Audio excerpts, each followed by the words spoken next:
موقعة الخميس هكذا سماها عدد من مراقبي الشأن التونسي، في إشارة طبعا إلى 13 من ديسمبر الذي من المتوقع أن ينفذ فيه إضراب عام في كامل محافظات الجمهورية.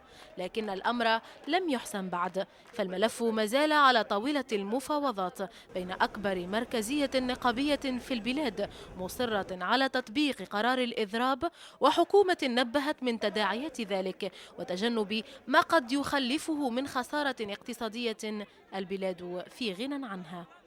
الكلفة المباشرة للأضراب هذا هي 450 مليار من المليمات، أي ما يضاهي زيادة ب6% في شهريات الموظفين، والكلفة غير المباشرة هي 300 مليار. أنا نرى الأحداث هذه كلها مفتعلة، هي محاولات نراها فاشلة. إن شاء الله يا ربي بالوعي متاع التوانسة الكل يعرفوا اللي محاولات فاشلة. المحاولات هذه من اليساريين اللي تغطاوا تحت غطاء الاتحاد. فك هذا الإضراب العام مشروط أساسا بحل رابطات حماية الثورة، هذه اللجان التي تشكلت إبان الثورة والتي أصبحت متهمة بأنها عبارة عن ميليشيات تابعة لحركة النهضة، وبأنها مشاركة في عدد من الاعتداءات العنيفة التي عرفتها البلاد، وذلك على حد رأي المعارضة والاتحاد.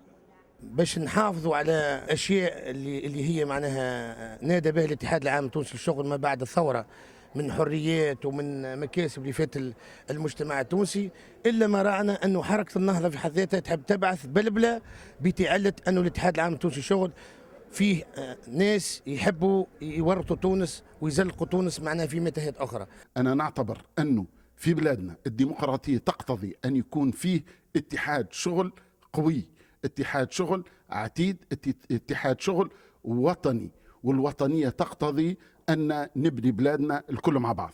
فكل اللي يحيد على هذا هو يحب يضعف الاتحاد، ومش الحكومة اللي تحب تضعفه، اللي استجابت تقريبا الكل مطالبه.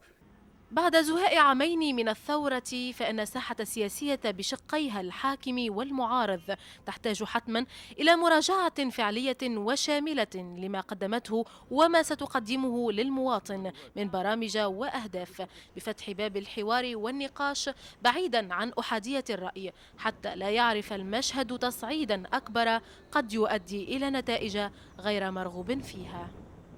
بين الحكومة والاتحاد العام التونسي للشغل صدام متواصل وخشية من التصعيد في ظل الدعوات إلى تنفيذ الإضراب العام في أفق الأسبوع المقبل. ساحة سياسية جد متوترة تمر بما يعتبره البعض أخطر أزمة منذ اندلاع الثورة، في انتظار ما ستسفر عنه الأمور في الأيام المقبلة.